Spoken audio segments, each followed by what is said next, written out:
नमस्कार विद्यार्थी मित्रांनो, जोशना पवार या यूट्यूब चॅनलमध्ये आपल्या सर्वांचे मनापासून स्वागत आहे। आज आपण इयत्ता 9वीच्या वर्गाची मराठी या विषयाची प्रथम सत्र परीक्षा प्रश्नपत्रिका उत्तरांसहित अभ्यासणार आहोत। ही प्रश्नपत्रिका एकूण 80 गुणांची आहे आणि वेळ हा 2 तासाचा देण्यात आलेला आहे। विद्यार्थी मित्रांनो, जर तुम्हाला 9वीच्या वर्गाच्या इतर विषयांच्या प्रश्नपत्रिका अभ्यासायच्या असतील तर आपल्या डिस्क्रिप्शन बॉक्समध्ये इयत्ता 9वी प्रश्नपत्रिका प्लेलिस्ट देण्यात आलेली आहे। ती प्लेलिस्ट पहा आणि इतर विषयांच्या प्रश्नपत्रिकेचा देखील सराव करा। विभाग 1 गद्य 20 गुणांसाठी आहे। त्यातील कृती क्रमांक 1 पुढील उतारा वाचून दिलेल्या सूचनानुसार कृती करा। त्या ठिकाणी उतारा देण्यात आलेला आहे। मी उतारा वाचत नाही, त्यामुळे आपला व्हिडिओ जास्त मोठा होईल। व्हिडिओ थांबवून तुम्ही उतारा वाचायचा आहे। त्यातील प्रश्न पहिला, कठियाची वैशिष्ट्ये, निष्ठापूर्वक काम करण्याची वृत्ती, लोकांनी स्तुती केल्यावर फुशारून जाण्याची सवय। दुसरी कृती, कोणास उद्देशून म्हटले आहे ते लिहा, 2 गुणांसाठी। सर्वज्ञ श्री चक्रधर स्वामी, वानरेया नागदेवाचार्य। तिसरा प्रश्न, वरील दृष्टांतातील उपदेश तुमच्या शब्दात लिहा, 3 गुणांसाठी आहे हा प्रश्न। उत्तर, आपले मन सर्व विकारांपासून दूर ठेवले पाहिजे। आपण एखादा चांगला गुण आत्मसात केला किंवा एखादी चांगली कृती केली तर त्याचा सुद्धा अहंकार बाळगता कामा नये। हा अहंकार म्हणजे विकारच होय। सर्व विकारांपासून दूर राहून मन शुद्ध राखले तर तो खरा वैरागी होय। ब प्रश्न, पुढील उतारा वाचून सूचनेनुसार कृती करा। पुढे दुसरा उतारा देण्यात आलेला आहे।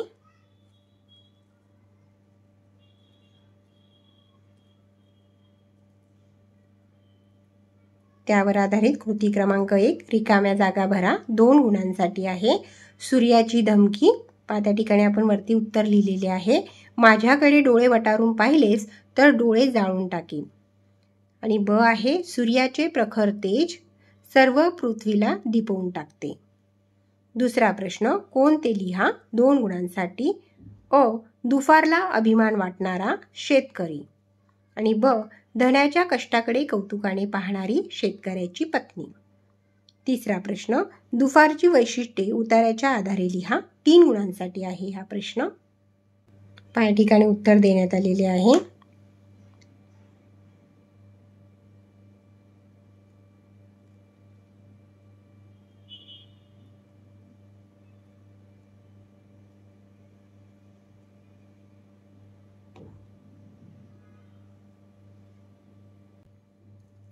कृती क्रमांक 2, पुढील कृती सोडवा।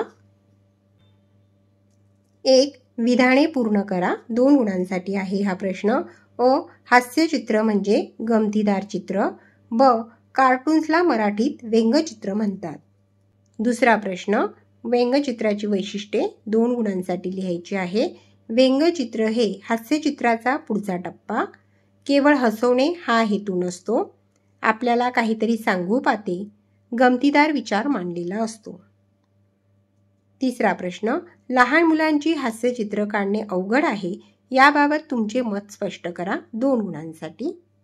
या ठिकाणी उत्तर देण्यात आलेले आहे। लहान मुले निरागस असतात, त्यांच्या सवयी व आवडीनिवडी यांचे बारकाईने निरीक्षण करणे चित्रकाराला गरजेचे आहे। लहान मुलांचा चेहरा, त्यावरचे भाव व त्यांच्या हालचाली रेषांमधून अचूक टिपता यायला हव्यात। शरीराच्या प्रत्येक अवयवाचा आकार शरीराच्या प्रमाणबद्धतेत लहान करावा लागतो। लहान मुलांच्या बारीक सारीक गोष्टींचे सूक्ष्म निरीक्षण करण्याची शक्ती हास्यचित्रकाराला अवगत असायला हवी। लहान मुलांचे मानसशास्त्र पूर्णपणे समजणे ही चित्रकारासाठी पहिली अट आहे। या सर्व कारणांमुळे लहान मुलांची हास्यचित्र काढणे अवघड असते असे मलाही वाटते। विभाग 2, अपठित उतारा, कृती क्रमांक 3, पुढील उतारा वाचून सूचनेनुसार कृती करा। त्या ठिकाणी उतारा देण्यात आलेला आहे आणि त्यावर आधारित कृती क्रमांक 1, आकृती पूर्ण करा। माणसाला हे सुखी, समाधानी व यशस्वी जीवन हवे असते। ब, माणसाला हे दुःख मनभर, सुख कणभर मिळते। दुसरा प्रश्न, का ते सांगा। अ, माणसाच्या जीवनात सर्व समस्या निर्माण होतात कारण अहंकार हा राक्षस आडवा येतो। आणि ब प्रश्न आहे, अहंकार डोळ्यांना दिसत नाही आणि तो स्वतःजवळ आहे हे कळत नाही, कारण अहंकार हा सूक्ष्म स्वरूपात असतो आणि स्थूल स्वरूपातही असतो। उतार्यातच या प्रश्नांची उत्तरे आहेत। विभाग 3, पद्य, कृती क्रमांक 4, या झोपडीत माझ्या कवितेच्या आधारे पुढील कृती पूर्ण करा. या झोपडीत माझ्या कविता या ठिकाणी देण्यात आलेली आहे आणि त्यावर आधारित कृती आपल्याला पूर्ण करायची आहे.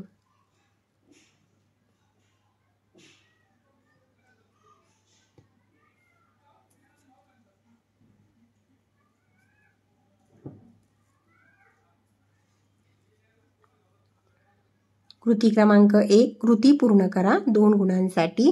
या झोपडीत माझ्या ताऱ्यांकडे पाहात जमिनीवर निजावे, देवाचे नाव नित्य गावे. कृती क्रमांक 2, आकृती पूर्ण करा 2 गुणांसाठी. झोपडीत येणाऱ्यासाठी कवीने व्यक्त केलेली भावना. झोपडीत यायची भीती नाही. आणि 2, सुखाने यावे सुखाने जावे. तिसरा प्रश्न, दारास नाही दोऱ्या या झोपडीत माझ्या या काव्यपंक्तीतील आशय सौंदर्य स्पष्ट करा 2 गुणांसाठी. या ठिकाणी उत्तर देण्यात आलेले आहे. महालातील धनदौलत ही बंदिस्त असते. तिजोरीला भक्कम कडी कुलूप लावलेले असते. चोरी होऊ नये म्हणून धनावर सक्त पहारे ठेवले जातात. संपूर्ण महालकडे कोट बंदोबस्तात असतो. कवी म्हणतात, माझी झोपडी सदैव खुली असते. धन दौलत नसल्यामुळे माझ्या झोपडीचे दार दोऱ्यांनी कड्या कुलुपाने बंद करावे लागत नाही. झोपडीला चोराचे भय नाही. येथे आनंदाने सर्वांचे स्वागत करण्यासाठी माझी झोपडी सताड उघडी असते. या ओळीतून कवीच्या मनाचा मोठेपणा व्यक्त झाला आहे. आणि चौथा प्रश्न आहे, साधी राहणी व उच्च विचारसरणी याविषयी तुमचे मत व्यक्त करा 2 गुणांसाठी आहे हा प्रश्न. ब प्रश्न, जैसा वृक्ष नेणे या कवितेच्या आधारे कृती करा. त्यावर आधारित कृती क्रमांक 1, वृक्ष आणि संत यांच्यातील साम्य 2 गुणांसाठी आहे हा प्रश्न. वृक्ष मान अपमान जाणत नाहीत. संत निंदा स्तुती समान मानतात. कृती क्रमांक 2, चौकटी पूर्ण करा 2 गुणांसाठी आहे. अ, संतांना दिलेली विशेषण पूर्ण धैर्यवंत. आणि ब प्रश्न आहे, निंदा स्तुती समान मानणारे संत. तिसरा प्रश्न, निंदा स्तुती सममानिती जे संत या काव्यपंक्तीतील विचार सौंदर्य स्पष्ट करा 2 गुणांसाठी. या ठिकाणी उत्तर देण्यात आलेले आहे. संत नामदेवांनी संतांची महती सांगितलेली आहे.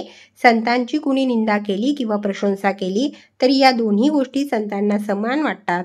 निंदास्तुतीने ते अजिबात विचलित होत नाहीत.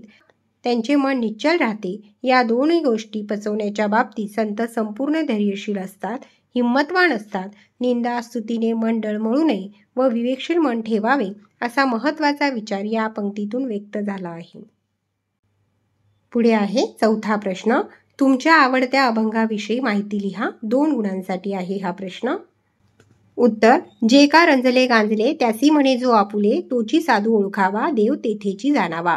हा संत तुकाराम महाराजांचा अभंग मला प्रेरणादायी वाटतो. यामध्ये तुकाराम महाराजांनी परोपकाराची महती सांगितली आहे.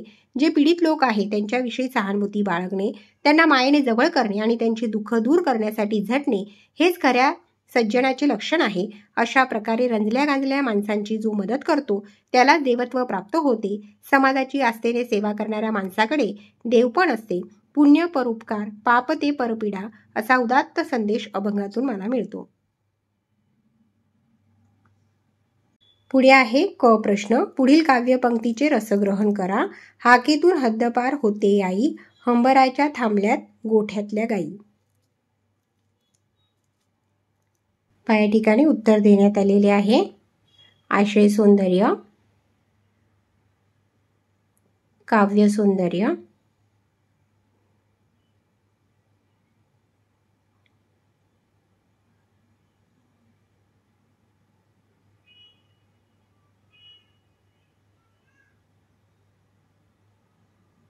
भाषिक वैशिष्ट्ये अशा पद्धतीने रसग्रहण तुम्हाला लिहायचे आहे.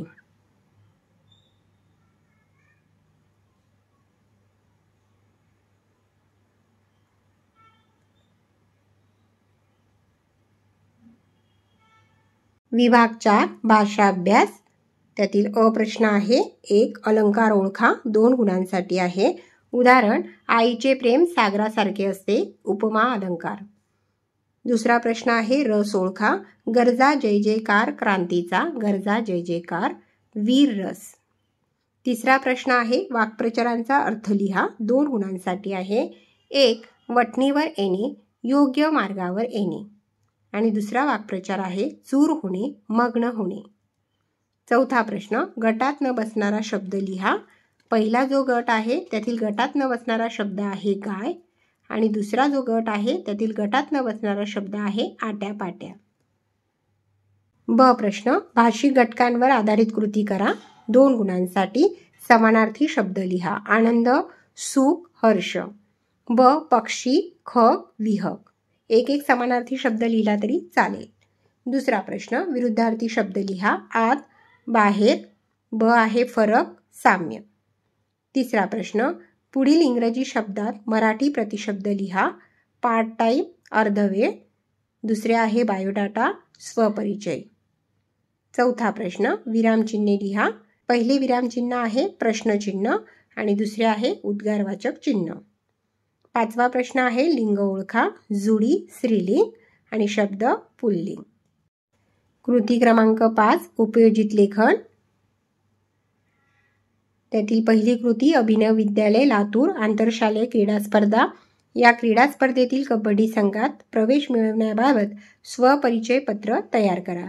किंवा त्याला और प्रश्न देण्यात आलेला आहे. त्यापैकी आपण कृती क्रमांक 5 मधील पहिले पत्र अभ्यासू. या ठिकाणी पत्राचा नमुना देण्यात आलेला आहे. विषय, आंतरशालेय क्रीडा स्पर्धेतील कबड्डी संघात प्रवेश मिळण्याबाबत. स्वपरिचय, संपूर्ण नाव, पत्ता, संपर्क क्रमांक, जन्मतारीख, उंची व वजन, शैक्षणिक पात्रता, इतर आवडणारे खेळ, प्राप्त केलेले यश,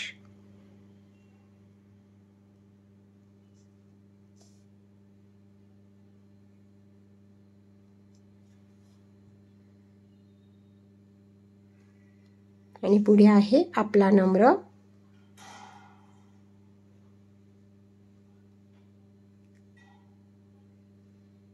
कृती क्रमांक ब, पुढील कृती सोडवा. 5 गुणांसाठी आहे.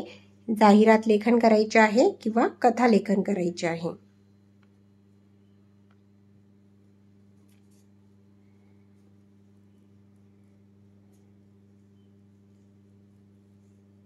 आणि कृती क्रमांक क आहे लेखन कौशल्य. पुढील लेखन प्रकारांपैकी कोणतीही एक कृती सोडवा. एक प्रसंग लेखन लिहायचे आहे. मी अनुभवलेली सहल किंवा त्याला और प्रश्न देण्यात आलेला आहे. संवाद लेखन लिहायचे आहे. झोपडी व महाल यांच्यातील संवादाची कल्पना करून संवाद लेखन करा. आपण संवाद लेखन अभ्यासू. या ठिकाणी संवाद लेखन देण्यात आलेले आहे. झोपडी आणि महाल यातील. झोपडी, मला साधेपणाने राहायला आवडते. 4 कुड्याच्या भिंतींनी जमीन हे माझे वैभव आहे. महाल, तुला दारिद्र्यात राहण्याची आवड आहे का? माझ्याकडे बघ किती नवलाईच्या वस्तू आहेत. माझा श्रीमंती थाटच वेगळा. झोपडी, मोठेपणाचा बळीजाव काय कामाचा? तू स्वतःला पहाऱ्यात कैद करून घेतोस. माझ्याकडे मुक्त निसर्ग आहे. अंगणात झोपून ताऱ्यांकडे पाहणे किती आनंददायी आहे.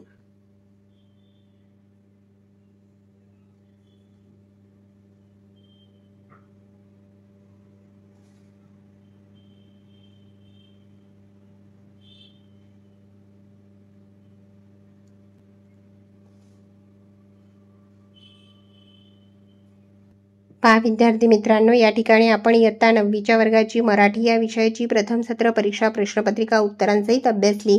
व्हिडिओ आवडल्यास व्हिडिओला लाईक करा आणि चॅनलला सबस्क्राईब करून ठेवा, जेणेकरून या पुढचे जे नवनवीन शैक्षणिक व्हिडिओ मी यूट्यूबवर टाकेन त्याची नोटिफिकेशन अगोदर तुमच्यापर्यंत पोहोचेल.